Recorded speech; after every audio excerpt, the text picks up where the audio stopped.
Today I'm going to share with you my planning of my garden plot and a walkthrough of the design process. So whether this is your very first garden or you are a seasoned pro, I think every year, every spring, before every spring, there are 5 things you need to know and go through before you start planning out your garden. I'm going to be actually sketching my garden today, which is one of my favorite things. But the first thing you need to know is garden's dimensions. So if you need to, go out and measure the space you want to put your garden in. Go measure your former garden. If you're reusing the same garden, just figure out what your dimensions actually are. All right, so our garden dimensions are approximately 58 feet by 32 feet. I forgot where I wrote it down. I have a few papers over here. So what I am doing first to sketch out my garden plan is I went and I printed just some grid paper. Super simple. I've been using the grid paper from printgraphpaper.com, and I'm using 1/4 inch squares, but you do what works for you. And then each one of my squares is going to represent a 2 by 2 foot area in my garden. So a few years back, I did sketch my garden out this way. Last year, I did not. I just didn't find the time to do it. And we ended up changing so many things up. So this year, I know my base layout, so I'm just excited and ready to do it again. But I'll show you that former sketch, just same paper. I kind of chuckled because it took me a while to find this paper, and then I realized the website was right on the bottom and what I ended up printing was from there. So if you're looking for it, I used printgraphpaper.com. But we have a few things that are very permanent that I'm going to have to place when I'm putting out my garden. So I'm just going to draw a rough sketch of my garden space, kind of what's around it, what will not move. So I went through my garden dimensions and just drew a real rough sketch of the main part of my garden. Now, since I've already taken the time to do this in years past, I did use this to go off of, which is kind of nice. Now, my garden isn't a perfect rectangle. If it was, this is exactly how I would lay it out. So I always do have to tweak things a little bit because the fence will go in here a little more or over there a little more. Our yard isn't perfectly straight. So the big things on my picture that I've started, you can kind of see the buildings along here, the chicken coop, the brooder, the area we keep firewood, those kind of things I'm not going to be able to move. I also have a really big arch right here, so I did leave that in here. And then I formerly had strawberries and blueberries here. Now these are both pretty much taken over with strawberries. So these are my strawberry beds, and then this is raspberries. Along here is our woods, and then this top section right behind the garden is actually where our chickens are. It's also where our pigs were last summer. We also made a new area along this side for the pigs. So I kind of have all this area I could work with potentially if I need things, but that's just kind of the rough sketch. Now, in my garden, I have other things besides actual fences that I will not be moving. I do have my cattle panel trellises for my tomatoes that I plan on leaving in the same spot, although it would be really nice to have one more, in which case I might wiggle them a little bit, but we probably won't do that. But the one thing that is in my garden, actually 2 of them that I cannot move, are we have 2 fruit trees in our garden, a pear tree and an apple tree, of which have never produced fruit, but I'm just hoping this is our year. We've planted more apple trees and more pear trees, hoping it helps them out. So those trees I'm going to place in my garden as well because I cannot move them. The second thing you need to know when planting your garden is all about the sun. Where is the sun? Whether you've planted a garden here before or not, you need to know if sun is going to get here. So if you're starting a new garden, the easiest way to do this is to just pay attention and watch, and you'll see where the sun shines on your space and where it doesn't. Now, our garden, the front as you're walking up to it is the north, and then the back of our garden is the south. And although the sun comes from the east and goes to the west, and we have this nice cooler heat, I guess I would say, in the morning, and then the hotter heat in the afternoon. The hotter heat area is actually the area of my garden that it has more shade. So for us, it kind of tends to be a little opposite than what you would think. So you have to play by what the rules of how the sun are, how it comes up from east to west, how your garden is laid out, and what works best for you and what you've got and what plants you're going to be planting. Because there are plants who love the heat and there are plants who hate the heat. Now, one thing, for example, it's considered that plants planted in north to south or south to north rows do better than plants that are planted east to west. And the whole theory is that if you're going east to west, you're going to have multiple rows, right?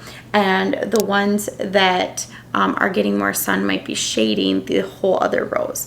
Now, again, with what space you have to work with, you might have to work around this. So a few years back, we had our tomatoes in our garden north to south, and honestly, it was just so choppy in our garden. I hated it because our garden is short this direction, and it's just so long this way. So I love having our tomatoes east to west, even though it's considered not the ideal way to put them, because I have this long garden this way, and I can have these long rows of tomatoes, and it just feels seamless and feels much more organized in my garden.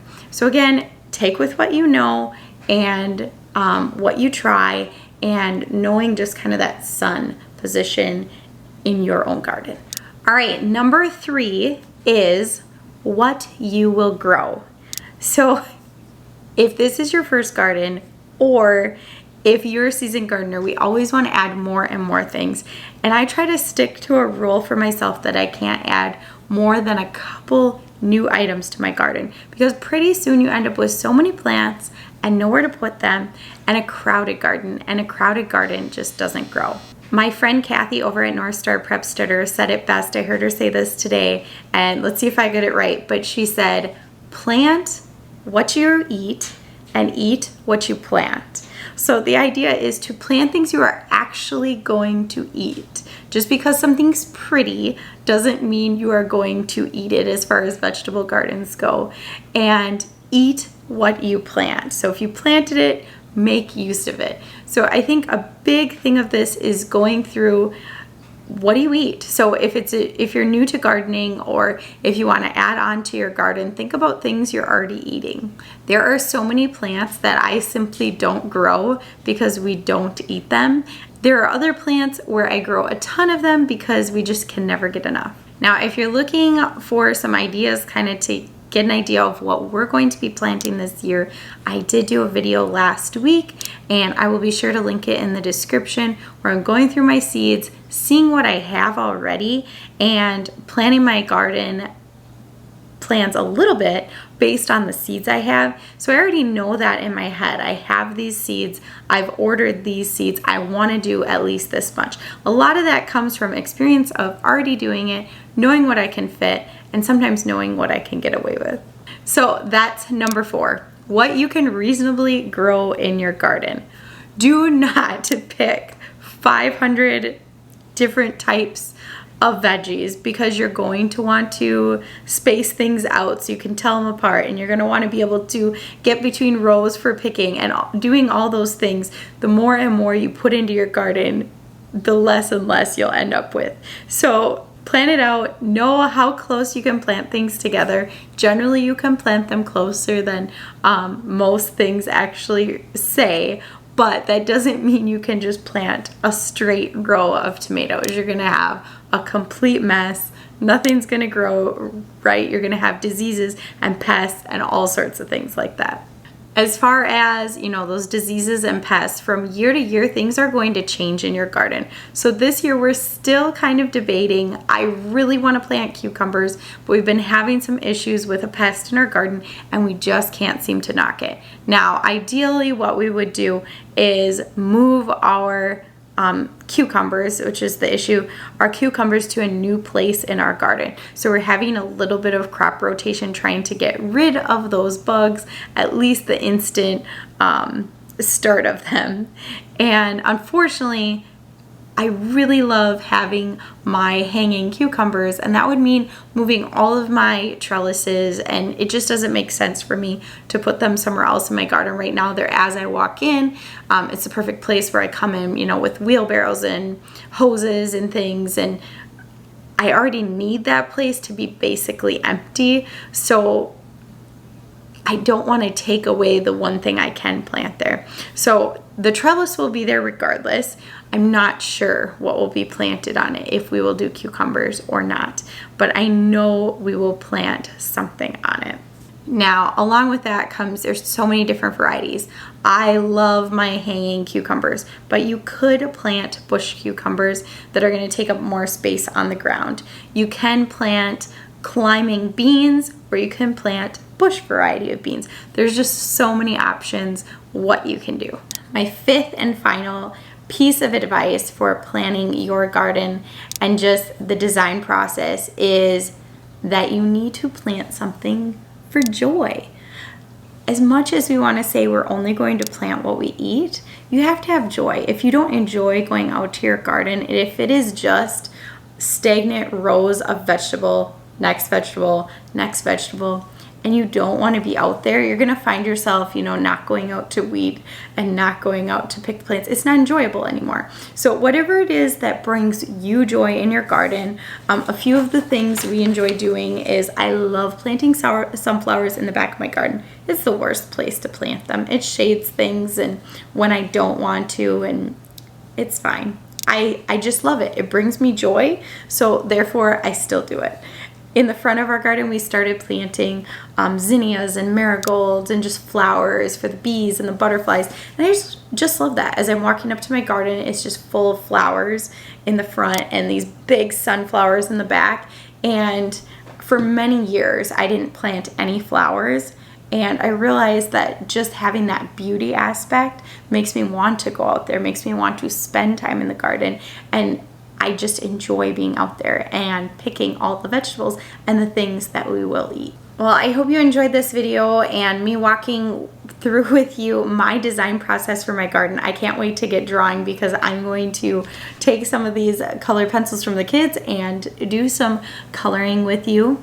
I hope this helps you create both a garden that is beautiful and functional. Glad you got to see me again. Bye.